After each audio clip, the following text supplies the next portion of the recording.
বিরতির পর সবাইকে স্বাগত জানাচ্ছি আমাদের আজকের অভিমত অনুষ্ঠান। আমরা জানি প্রবাসীদের, বিশেষ করে বিলেতের বাংলাদেশিদের কাছে, ইউরোপের বাংলাদেশিদের কাছে, আমেরিকা কিংবা কানাডার বাংলাদেশিদের কাছে ফোর্সড ডিসঅ্যাপিয়ারেন্স এদেশের কনটেক্সটে কিংবা ওয়েস্টার্ন কালচারের কনটেক্সটে এটি অসম্ভব একটি শব্দ।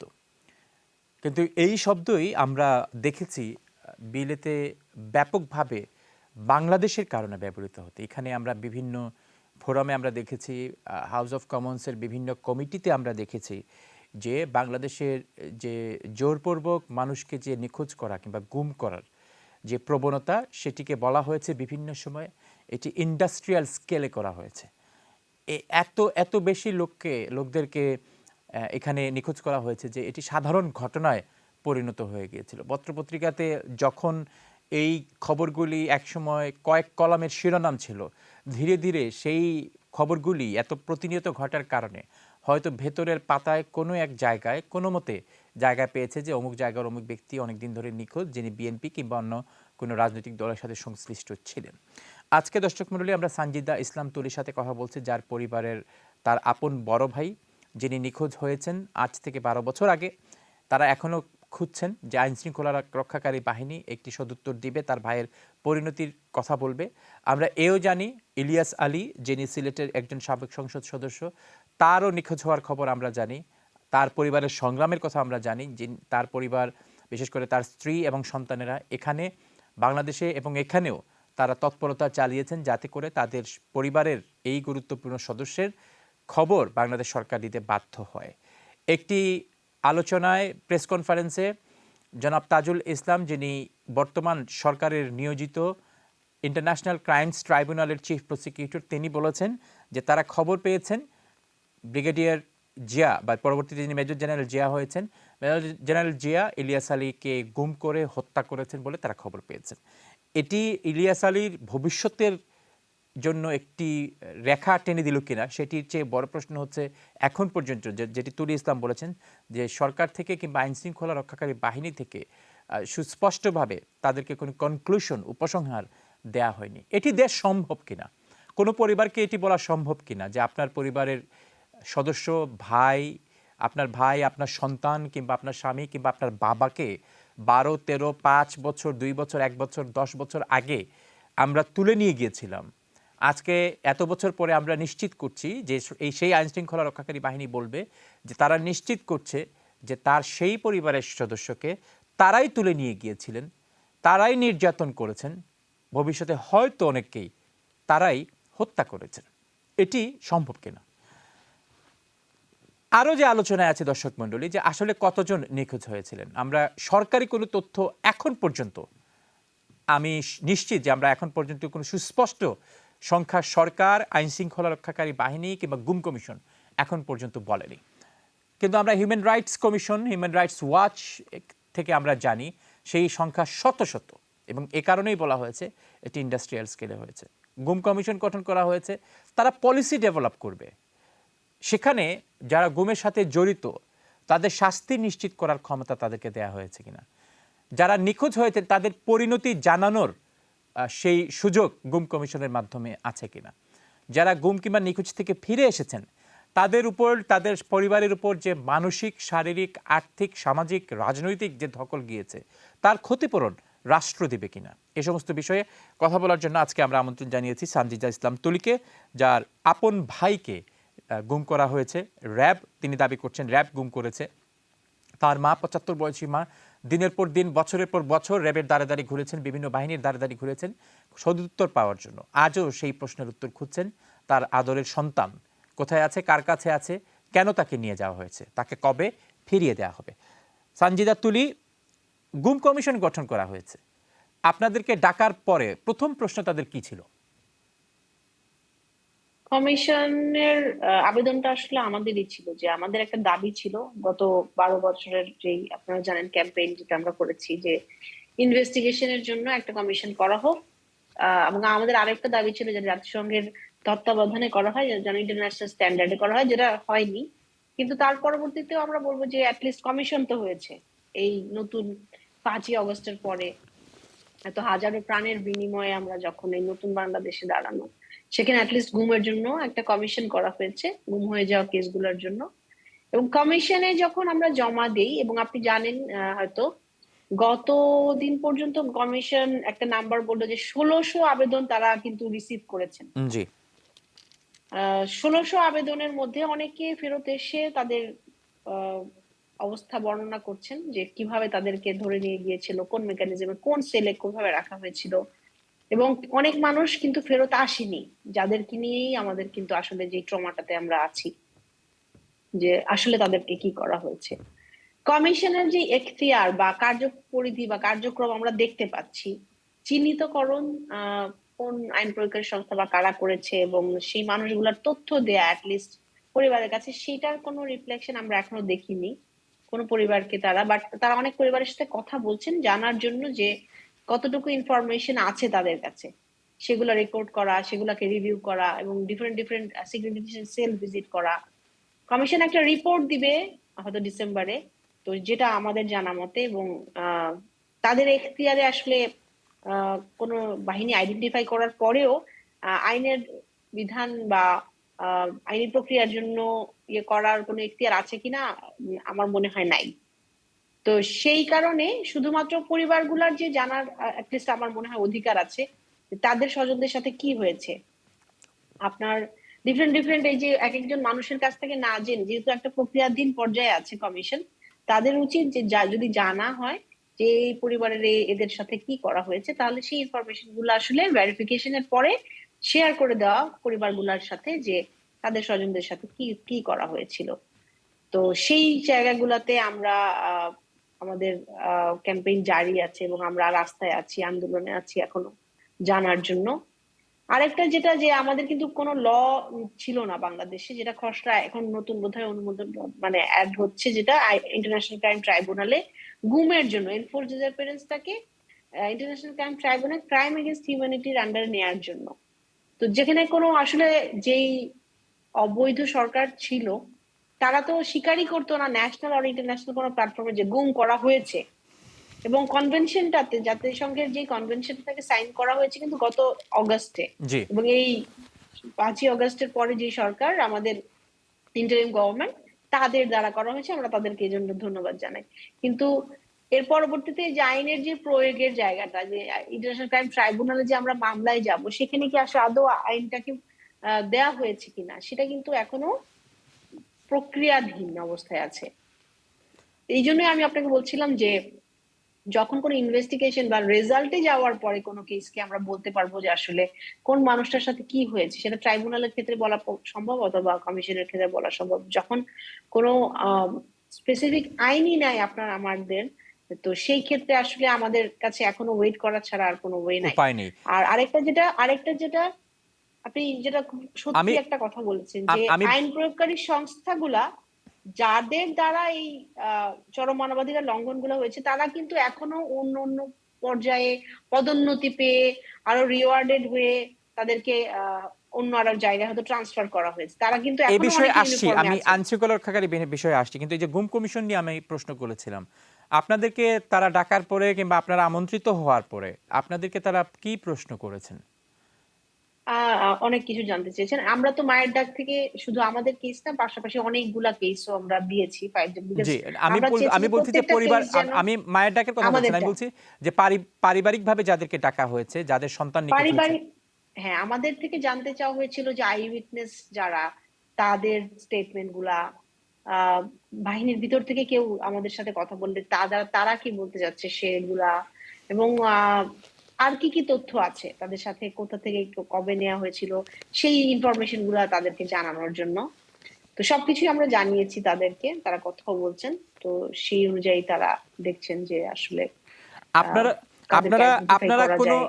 আপনারা গুমের সাথে জড়িত কোনো অফিসারের নাম আপনারা দিয়েছেন কিনা? জি, আমরা হচ্ছে জিয়াউল হাসান, আমাদের জানা মতে র্যাব হেডকোয়ার্টারে ছিল তখন। উনাদের যে টিমটা, মোখলেসুর রহমানের সাথে যে টিমটা আর ইন্টেলিজেন্স উইং যে ছিল সেটা, আর র্যাব 1-এর যে হোল টিমটা কাজ করতো তখন, আমরা তাদের কথা জানিয়েছি। কারণ র্যাব 1-এর পেট্রোলটাই কিন্তু উনাদেরকে পিক করে, আমার ভাইদেরকে। আচ্ছা, এখন আপনারা যখন নাম দিয়েছেন, এই নামের দেওয়ার পর তাদেরকে জিজ্ঞাসাবাদ করা হয়েছে কিনা আপনি জানেন কিনা? কমিশন হয়তো কারো কারোর সাথে কথা বলেছে, কথা বলার প্রক্রিয়াধীন আছে। কেউ স্বীকার করেছেন কিনা যে যে তাদেরকে গুম করা হয়েছে? আমাদেরকে এখনো এইরকম কোনো কিছু জানানো হয়নি। আপনি কি বিশ্বাস করেন যে এই যে গুম কমিশন হয়েছে, এই গুম কমিশনের মাধ্যমে আসলে আপনাদের যে সমস্ত পরিবারের সদস্যরা আছেন তাদের পরিণতি সম্পর্কে আপনারা জানবেন? এটি কি আপনার আস্থা আছে? আহ আমার মনে হচ্ছে যে অনেকটা টাইমটা অনেকটা লেন্দি হয়ে যাচ্ছে। তারা যে প্রক্রিয়ায় কাজ করছে, প্রত্যেকটা ফ্যামিলি কিন্তু অপেক্ষা করে আছে। প্রতিটা দিন অনেক বেশি ভারী আমাদের জন্য। তো গুম কমিশন আমরা জানি যে অনেকগুলা কেস প্রসেস করতে মেকানিজমটা তাদের কাছে কষ্টকর, বা তারা কিভাবে ডিল করছে, কিন্তু জানানোটা উচিত। এবং প্রত্যেকটা পরিবার কিন্তু অপেক্ষা করে আছে এটাই জানার জন্য যে তার স্বজনদের সাথে কি হয়েছে। আপনি বলছেন জানানো উচিত, কিন্তু তারা জানাবেন কিনা সেটি বলেছেন কিনা? জানানোর জন্য বা চিহ্নিত করার জন্যই কিন্তু তারা কাজ করছে। তো সেই রিপোর্টটা হয়তো তারা দিবেন, যেটা সেখানে আহ কি রিপোর্টটা ফাইনালি আসতেছে সেটা দেখার পরে আমরা বুঝতে পারবো যে তারা আসলে কি করলো। যখন আপনারা আলোচনা করছিলেন, আপনাদেরকে জানানো হয়েছে কিনা বা এই বিষয়টি নিয়ে আলোচনা হয়েছে কিনা যে প্রত্যেকের পরিবারের সদস্যদের, যে সমস্ত পরিবারের সদস্যরা নিখোঁজ গুম আছেন, তাদের পরিবারের সদস্যদের সার্বিক পরিস্থিতি, যে যারা নিখোঁজ হয়েছেন তাদের সার্বিক পরিস্থিতি, পরিণতি, কিংবা তারা যদি এখনো কোনো পরিণতির, তারাও যদি কোনো খোঁজ না পান, তাও আপনাদেরকে জানাবেন, এ ধরনের কোনো প্রতিশ্রুতি তারা দিয়েছেন কিনা? কমিশনের যে এখতিয়ার বা দায়িত্ব যতটুকু আমার মনে হয় সেটা চিহ্নিত করা, যে এই ঘটনার সাথে কারা জড়িত ছিল বা এই মানুষটাকে কি কি হয়েছে তার। তো সেই ক্ষেত্রে আসলে যে আমার মনে হয় তো এখতিয়ারের মধ্যে পড়ে যে জানানোটাও প্রত্যেকটা পরিবারকে। এবং যারা ফেরত এসছেন তাদের কেসটা সম্পর্কে যেহেতু জানেন, তো তাদের কাছ থেকে জানা যে ওই তার মধ্যে অনেকে হয়তো জেলে আছেন, তাদেরকে অনেকজনকে সাজাও দেয়া হয়েছে, মৃত্যুদণ্ড পর্যন্ত দেয়া হয়েছে। এরকম মানুষগুলাকে তারা, আমরা জানি প্রক্রিয়াধীন আছে তাদের কাজ। তো বাকি আমাদের এইটা জানানোটা আসলে কখন করবেন বা কোন প্রক্রিয়াতে করবেন, কিভাবে এটা পাবলিকলি আসবে ইনফরমেশনটা আমাদের কাছে, এইটাই এখন দেখার। কারণ আহ আপনি যে প্রশ্ন করলেন, এই প্রশ্নটা এখন আসলে আমাদের সবার, প্রত্যেকটা ভিকটিম ফ্যামিলি, আমাদের মায়ের ডাকের তো অবশ্যই। এবং যারাই অপেক্ষা করে আছে সারা দেশে আরো অনেক পরিবার আছে যারা কিন্তু আসলে এমনও আছে যে আহ হয়তো কমিশনের কাছে দিয়েছে এবং কোনোদিন এটা সম্পর্কে কোনো কথাও বলেনি, কোনো জিডিও তারা করতে পারেনি আগে।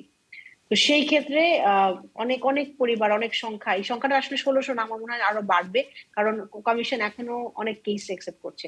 তো সেই ক্ষেত্রে আমার মনে হয় যে তাদের প্রসেসটাকে আরেকটু ফাস্টার করে মানুষগুলোকে জানানোটা দরকার, খুবই দরকার।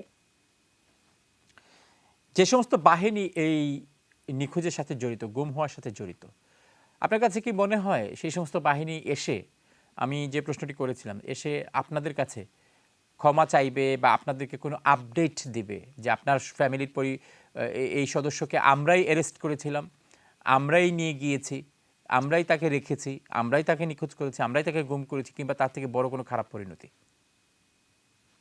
ইনভেস্টিগেশন যদি প্রপার প্রসেসটাতে ফলো করে হয়, হ্যাঁ, তো সেই ক্ষেত্রে এখন আমরা প্রত্যেকটা বাহিনীকে দেখতে পাচ্ছি 5ই আগস্টের পরে they are trying to be very transparent, রাষ্ট্রের দায়িত্বে আছেন, এবং প্রত্যেকটা সিকিউরিটি ডিটেনশন সেলে কোনো মানুষ নাই এরকমও বলতে শুনতেছি। তো সেই তাদেরই দায়িত্ব আসলে পূর্ববর্তী সময়গুলোতে যারা দায়িত্বে ছিলেন তাদের রেকর্ড ডেফিনেটলি আছেন, এবং ওই পূর্ববর্তী সময়গুলোতে ওই মানুষের সাথে ওই বাহিনীতে কি করা হয়েছে এটা ফাইন্ড আউট করা। বিকজ উত্তরটা তাদেরকে দিতেই হবে আসলে।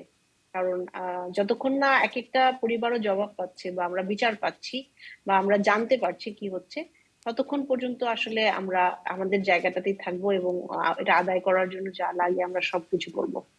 তো সেই ক্ষেত্রে এবং একজনকেও ছাড় দেওয়া হবে না। আইন প্রয়োগকারী সংস্থার যেই বাহিনীর যেই সদস্যই হোক না কেন, যারা যতজন জড়িত থাকুক, প্রত্যেককেই আইনের আওতায় আনা হবে। তো সেটা খুবই ক্লিয়ার আমাদের তরফ থেকে, এবং খুবই ক্লিয়ার আমার মনে হয় যে আমরা যে বিচারিক প্রক্রিয়াগুলো, যেমন আইসি ট্রাইব্যুনাল বলেন, আদার্স যারা কাজ করছেন, সবার ক্ষেত্রে। তো সেই ক্ষেত্রে নতুন বাংলাদেশটা আসলে এই যে অভ্যুত্থানের পরে আমরা যেখানে দাঁড়িয়ে আছি, এটা কিন্তু এই যে আমরা যদি 1600 ধরেন যে গুম হয়ে যাওয়া মানুষ, পরে যে এক্সট্রা জুডিশিয়াল কিলিং হয়েছিল এর আগে 4000, এবং পরবর্তীতে জুলাই গণহত্যা হয়েছিল আরো 2000, তো ছাত্র জনতা যাদেরকে, এই 7,000 প্রাণের বিনিময়ে কিন্তু এখানে দাঁড়িয়ে আছি। তো এদের বিচারিক প্রক্রিয়াটা প্রথম ও প্রধান দায়িত্ব এই বিচারগুলোকে আওতায় আনা এবং সামনে নিয়ে আসা, ট্রুথ যেটা, রিয়েল ট্রুথ যেটা, সেটা সব পাবলিকলি নিয়ে আসা এবং জানানো যে কত বড় হিউম্যান রাইটস ভায়োলেশন গুলো বাংলাদেশে হয়েছে। এবং তার পরবর্তীতে আমরা আসলে একটা ট্রান্সপারেন্ট বিচার ব্যবস্থার মাধ্যমে যদি আসলে ন্যায় বিচার করতে চাই, তাহলে প্রত্যেকটা মানুষকে আসলে যাদের এগেইনস্ট অ্যালিগেশন আছে, এটা যেই হোক বাহিনীর সর্বোচ্চ ক্ষমতা যিনি যে ছিলেন রাষ্ট্রের প্রধানমন্ত্রী থেকে শুরু করে পরবর্তীতে বাহিনীর একদম শেষ পর্যন্ত, তাদের প্রত্যেককেই বিচারের আওতায় আনা হবে। আপনার উচিত। কাছে কি মনে হয় যে অনেকে অভিযোগ করছেন, অনেকেই আন্তর্জাতিক অপরাধ ট্রাইব্যুনালে আম, তাদের মামলাও করেছেন সাবেক প্রধানমন্ত্রী শেখ হাসিনা নামে? আপনার কাছে কি মনে হয় যে সাবেক প্রধানমন্ত্রীর প্রত্যক্ষ কিংবা পরোক্ষ নির্দেশে, সরাসরি প্রত্যক্ষ কিংবা পরোক্ষ নির্দেশে গুমের কাজ হয়েছে, এটি কি আপনার কাছে মনে হয়? বাংলাদেশে কখনো গুমের রাজনীতি বা এটা ছিল না। আমরা নিজেরাই পরিচিত ছিলাম না এই টার্ম গুলার সাথে। অবশ্যই অবশ্যই প্রধানমন্ত্রী তৎকালীন যে ফ্যাসিস্ট রেজিমের শেখ হাসিনা, তারই এটা মানে মেকানিজম এন্ড প্ল্যানিং, শুধুমাত্র অন্য দল মত তাদেরকে নিঃশেষ করে দেওয়ার জন্য বা একদম থামিয়ে দেওয়ার জন্য বা চুপ করে দেওয়ার জন্য। তারাই সর্বময় ক্ষমতা থাকবেন, সব সময় যতদিন বেঁচে থাকবেন তারাই ক্ষমতায় থাকবেন, শুধুমাত্র আমার মনে হয় সেই আশা থেকে এই সমস্ত হিউজ হিউম্যান রাইটস ভায়োলেশন গুলো তারা করেছেন। এবং এর পরবর্তীতে দেখেন তাকে পালিয়ে যেতে হয়েছে বাংলাদেশ থেকে। সেই মানুষগুলার এখন পরিণতিটা কি হচ্ছে। এবং অবশ্যই অবশ্যই শেখ হাসিনার নেতৃত্ব ছাড়া, তার তার সাপোর্ট ছাড়া কোনো দেশের কোনো আইন প্রয়োগকারী সংস্থার দ্বারা এত বড় হিউম্যান রাইটস ভায়োলেশনের কাজ করা সম্ভব হয় না। রাষ্ট্রীয় বাহিনী, আওয়ামী তৎকালীন যারা দায়িত্বে ছিলেন এবং তৎকালীন যে সমস্ত আইন প্রয়োগকারী সংস্থা, তাদের সাথে শুধুমাত্র ক্ষমতায় থাকার জন্য এই গুম এবং বিচার বহির্ভূত হত্যাকাণ্ডগুলো করেন, তাদের আমরা মনে হয় সবাই রেসপন্সিবল সমানভাবে। ওকে, এরকম কোনো ঘটনা আপনারা শুনেছেন কিনা যে শেখ হাসিনার প্রত্যক্ষ নির্দেশে কাউকে তুলে আনা হয়েছে, পরবর্তীতে গুম করা হয়েছে? প্রত্যেকটা গুমের সরাসরি নির্দেশে। ঘটনার আপনাকে বললাম যে আমরা উনি অ্যাক্টিভিস্ট বা উনি একজন স্ট্রং সাপোর্টার বা উনি একজন স্ট্রং অর্গানাইজার ছিলেন, বাংলাদেশ ন্যাশনাল পার্টির বলেন, জামাতের বলেন। তো সেই মেকানিজম, এই হোল যে ছকটা কাটা হয়েছে না, যে সেটা ডেফিনেটলি শেখ হাসিনার মধ্য দিয়েই হয়েছে এবং তাকে এই ক্ষমতায় টিকিয়ে রাখার জন্য করা হয়েছে। এবং বাকিদের এমন একটা ভয়ের সংস্কৃতি ক্রিয়েট করার জন্য যে অন্য মানুষগুলো যেন এটা নিয়ে কথাও না বলে, তো সেই জন্যই করা হয়েছে। আমি আরেকটি স্পষ্টতা চাচ্ছিলাম এই কারণে, কারণ রাষ্ট্র পরিচালিত গুম খুন নিখোঁজ, যেটি বিভিন্ন আন্তর্জাতিক অঙ্গন থেকেও বিষয়টি নিয়ে আলোচনা হয়েছে, যে ইন্ডাস্ট্রিয়াল স্কেলের কথা বলা হয়েছে এবং রাষ্ট্রের প্যাট্রোনাইজেশন না থাকলে, সরকারের প্যাট্রোনাইজেশন না থাকলে এই ইন্ডাস্ট্রিয়াল সম্ভব স্কেল না। সম্ভব না। কিন্তু যখন বাংলাদেশে বিভিন্ন প্রতিষ্ঠান যখন ফ্রি চেক পেয়ে যায় যে তারা এই কাজ করতে পারে বা এই কাজের অধিকার, ক্ষমতা এবং জবাবদিহিতার ঊর্ধ্বে তারা থাকতে পারবে, সুতরাং তখন তারা কাজ করার ক্ষেত্রে হয়তো তাদের নিজস্ব বোধ বিবেচনা, স্থানীয় প্রভাব, স্থানীয় রাজনীতিবিদদের পক্ষ বিপক্ষ, এই বিষয়গুলি হয়তো থাকতে পারে। কিন্তু আমি আপনাকে প্রশ্ন করেছি যে সরাসরি শেখ হাসিনা প্রত্যক্ষভাবে নির্দেশ দিয়েছেন যে এই ব্যক্তিকে তুলে আনতে হবে বা এই ব্যক্তিকে গুম করতে হবে, এই ধরনের কোনো তথ্য আপনারা পেয়েছেন কিনা? আমাদের কাছে যেটা ইনফরমেশন, সব সব ক্ষেত্রেই, সবগুলো গুমের ক্ষেত্রেই, যে যখন এটা রাষ্ট্রীয় বাহিনী করে, ডেফিনেটলি রাষ্ট্র বাহিনীকে নির্দেশ দেওয়ার পরেই করে। এবং পার্টিকুলার নির্দেশ, এবং প্রত্যেকটা মানুষ যারা এই তালিকায়, এলাকা ভিত্তিক যে তালিকা, আপনি যদি উত্তরা থেকে সূত্রাপুর পর্যন্ত ঢাকার ধরেন, প্রত্যেকটা ছেলেকে যে এলাকা ভিত্তিক উঠিয়ে নিয়ে যাওয়া হয়েছে, definitely it's a master plan. তারপরে এই মেকানিজমটা অ্যাপ্লাই করা হয়েছে। তো অবশ্যই শেখ হাসিনার ডিরেকশন ছাড়া তো এটা হয়নি। না, আমি এই কথা বলছি না, এটা হচ্ছে জেনেরিক একটি টার্ম আপনি বলছেন। ফর এক্সাম্পল, আপনার ভাই যাকে দুঃখজনকভাবে গুম করা হয়েছে, সাজিদুল ইসলাম সুমন, জি। জি, সুমনকে, সাজিদুল ইসলামকে যেভাবে গুম করা হয়েছে, তিনি ওয়ার্ডের একজন নেতা ছিলেন। কিন্তু জি। আপনি কি মনে করেন একটি হচ্ছে যে প্রত্যক্ষভাবে তাদের সরকারের নির্দেশ, শেখ হাসিনার প্রত্যক্ষ মদতে এই বা তার আন্ডারে, তার কমান্ডে এই গুম কিংবা খুন হয়েছে, কিন্তু ব্যক্তিগতভাবে তিনি চেয়েছেন যে অমুক ব্যক্তিকে, এই ব্যক্তিকে তুলে আনা হোক বা গুম করা হোক, এ ধরনের কোনো খবর? প্রত্যেকটা গুমের ঘটনাতে তো উনি না জানার কথা নয়। প্রত্যেকটা গুমের ঘটনার ডিরেকশনটা তো ডেফিনেটলি তাদের কাছ থেকে এসছে। তালিকার অ্যাপ্রুভালটা তো তারাই করেছেন। এই মেকানিজমটা পার্শ্ববর্তী দেশের মেকানিজম ইনভলভ করে তাদের ইন্টেলিজেন্সকে আমাদের দেশের মধ্যে ঢুকিয়ে তারপরে, আর আমার দেশে তো আগে গুম খুন করা হতো না। যখনই ইলেকশনের পূর্ববর্তী সময়গুলোতে এটা ম্যাসিভ ভাবে দেখা যেত। তো সেই ক্ষেত্রে অবশ্যই শেখ হাসিনা রেসপন্সিবল। শেখ হাসিনার আহ নির্দেশেই এই প্রত্যেকটা গুমের ঘটনা ঘটেছে, এবং ডেফিনেটলি তখন যে আইন প্রয়োগকারী সংস্থাগুলো এটা ফলো করে এসছে, আপনি দেখেন যে তারা এতটাই মানে ভায়োলেশনের চরম মানবাধিকার লঙ্ঘনের জায়গায় চলে গিয়েছিল যে তারা হাজার হাজার শত শত মানুষকেও আসলে গুম করে ফেলতে, এক্সট্রাজুডিশিয়ালি কিল করতে তারা পিছপা হয়নি। এবং আমাদের সামনেই আমরা কিন্তু জুলাইয়ের ঘটনাগুলো দেখি, আমাদের সামনেই গুলির নির্দেশ দেওয়া হচ্ছে, আমাদের সামনেই ছোট ছোট ছাত্র জনতা তাদেরকে আমরা পড়ে যেতে দেখেছি আমাদের সামনেই। জি, জি। আপনি বলেছেন যে পার্শ্ববর্তী দেশের গোয়েন্দা সংস্থার প্রভাব, এই প্রভাব নিয়ে অনেক আলোচনা হয়েছে, বিশেষ করে রয়ের প্রেজেন্স, বাংলাদেশে উপস্থিতি, বাংলাদেশ নিয়ে অনেক আলোচনা হয়েছে, রাজনীতিতেও আলোচনা হয়েছে এবং আইনশৃঙ্খলা রক্ষাকারী বাহিনীর ভেতরেও তাদের অবস্থানের বিষয়ে আলোচনা হয়েছে। তো এই পার্শ্ববর্তী দেশের গোয়েন্দা সংস্থার প্রভাব কি আপনি মনে করেন যে গুম এবং খুনের ক্ষেত্রেও তাদের প্রভাব ছিল? অবশ্যই, কারণ আপনাকে যে বললাম যে প্রথমত যে আমাদের দেশে কিন্তু এই প্র্যাকটিসটা বা এরকম একটা মেকানিজম কখনোই ছিল না। কারণ প্রতিদ্বন্দ্বী দল বা সবসময় ছিল, ইলেকশন হতো, একটা দল আসতো ক্ষমতায়, আরেকটা দল থাকতো অপোজিশনে। বাট শুধুমাত্র ক্ষমতায় থাকার জন্য এই মেকানিজমটা ইন্ডিয়া থেকে এসছে, এবং তাদের যে ইন্টেলিজেন্স তাদের দ্বারা, এবং যেই সমস্ত মানুষগুলা ফেরত এসছে গুম হয়ে থাকার পরে জি, সিক্রেট ডিটেনশন সেল থেকে, তাদের কাছ থেকে যখন আমরা বর্ণনা শুনি তাদেরকে কারা ইন্টারোগেশন করতো, সেখান থেকে কিন্তু বোঝা যায় যে আহ তারা আমার দেশের মানুষ ছিল না, তারা আমাদের পাশের পার্শ্ববর্তী দেশগুলা থেকে ছিল। তো সেইখান থেকে আমরা অনেক কিছু জানতে পারি। আমরা ইভেন আমাদের জুলাই যে গণঅভ্যুত্থান, সেই সময় অনেক মানুষকে হিন্দিতে কথা বলতে দেখেছে মানুষ যখন গুলি ছোড়ে। তো সেই ডেফিনেটলি এদের প্রেজেন্স না থাকলে তো এই কথাটা আসতো না। ধন্যবাদ। একজন কলার অপেক্ষা করছেন, দেখে কি আছেন লাইনে। আসসালামু আলাইকুম কলার। কলার, আসসালামু আলাইকুম। কলার কি লাইনে আছেন? জি। আপনার নাম? কবির। জনাব কবির, কোত্থেকে ফোন করেছেন? নটিংহাম থেকে। বলুন আপনার অভিমত। ভাই আমি আপুকে একটা প্রশ্ন করতে চাই। বলুন।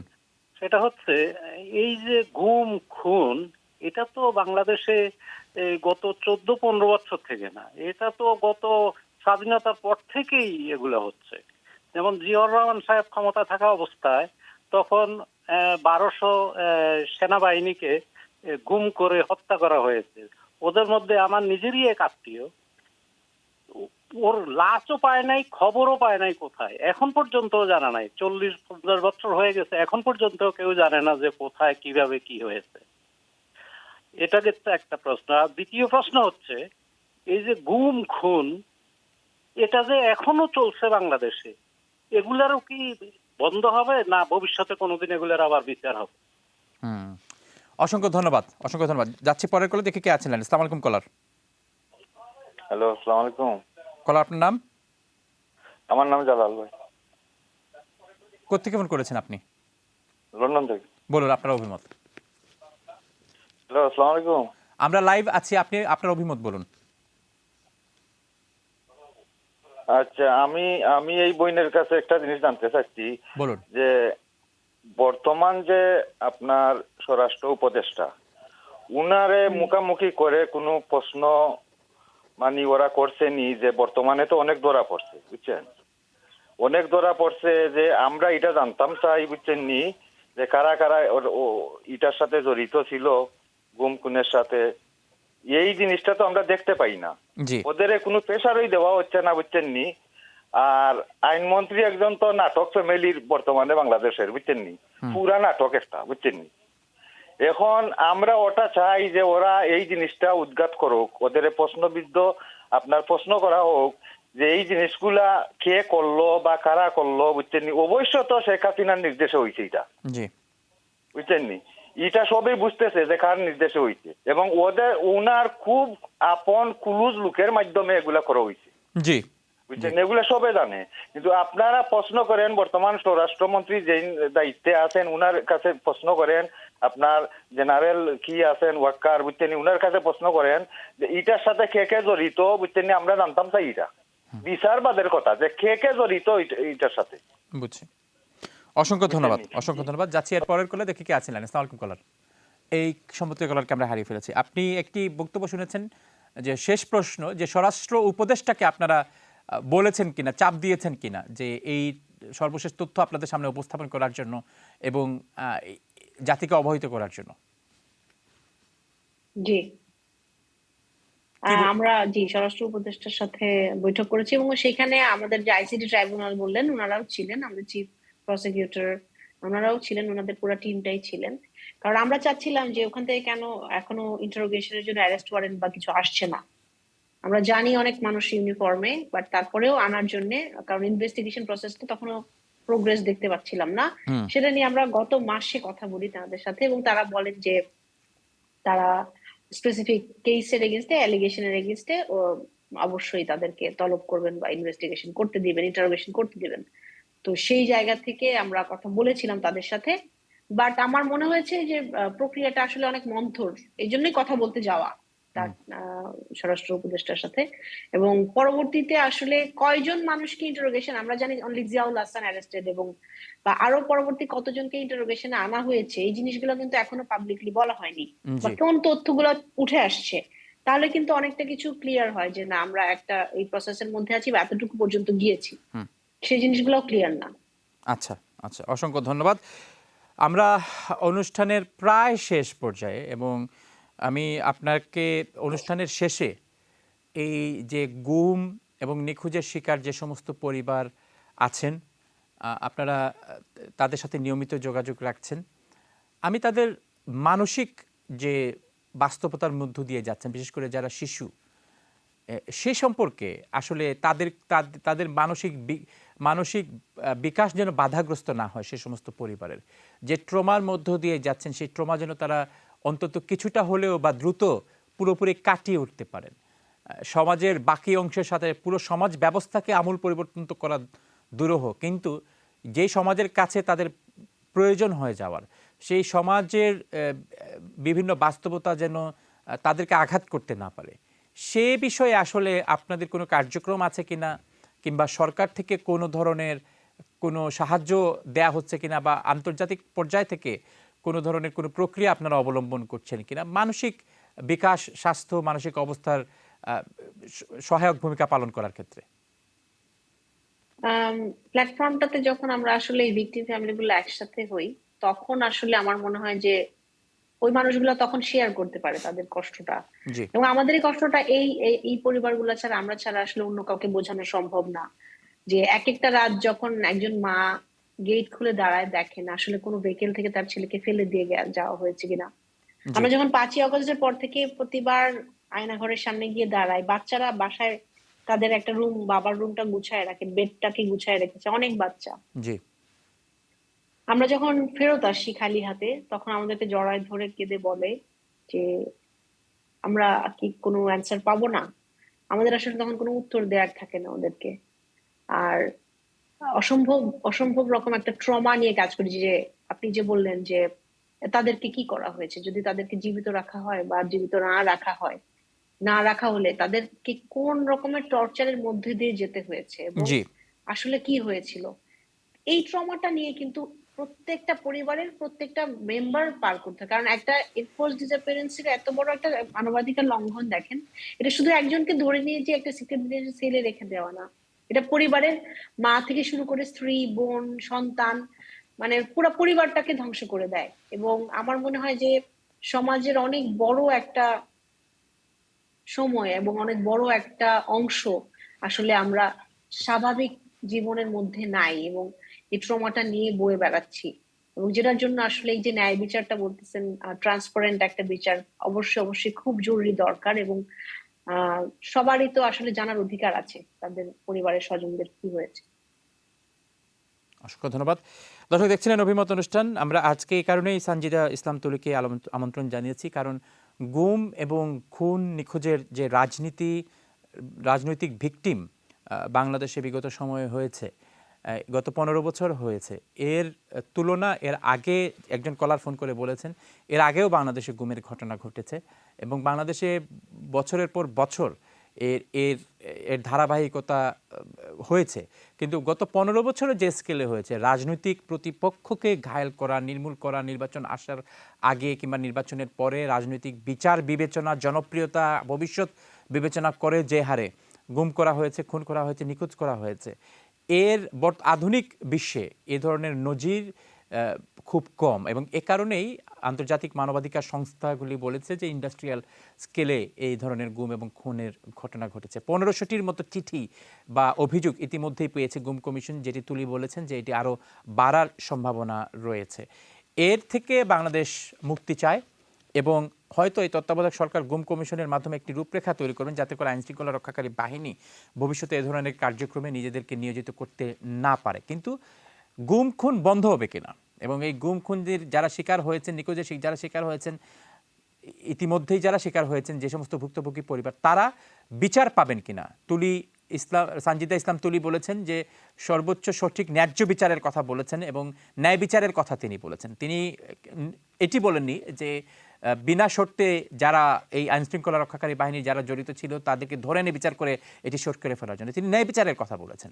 সুতরাং এই ন্যায় বিচার এই পরিবার পাবে কিনা, এই পরিবারগুলি পাবে কিনা, এবং এটি নিশ্চিত করবে আসলেই তত্ত্বাবধায়ক সরকার, অন্তর্বর্তীকালীন সরকার, বর্তমান বাস্তবতায় অন্তর্বর্তীকালীন সরকারের দেশে যে প্রতিদিন নানা ধরনের দুর্ঘটনার পরিক্রমায় নতুন নতুন ঘটনার জন্ম হওয়ার ধারাবাহিকতায় এই আন্তর্জাতিকভাবে গুরুত্বপূর্ণ, অত্যন্ত হৃদয় বিদারক, একই সাথে মানবাধিকার লঙ্ঘনের যে সর্বোচ্চ ঘটনাগুলি বাংলাদেশে ঘটেছে, এই গুরুত্ব এই বর্তমান অন্তর্বর্তীকালীন সরকার দিবে কিনা কিংবা সেই সুযোগ পাবে কিনা, ভবিষ্যতে যে সরকার আসবে তারা এই পরিবারগুলির কথা শুনবে কিনা, এই জন্য আমাদেরকে হয়তো অপেক্ষা করতে হবে। তবে বর্তমানে যে পরিবারগুলি এই গুম এবং নিখোঁজের শিকার হয়েছেন সেই পরিবারগুলির পাশে দাঁড়ানো, তাদেরকে সর্বোচ্চ সহযোগিতা করা এবং তাদের জন্য ন্যায় বিচার প্রতিষ্ঠা করা হোক আমাদের প্রত্যেকেরই অঙ্গীকার। এই প্রত্যাশা আজকের মতো এখানে শেষ করছে। সবাই ভালো থাকবেন। আসসালামু আলাইকুম।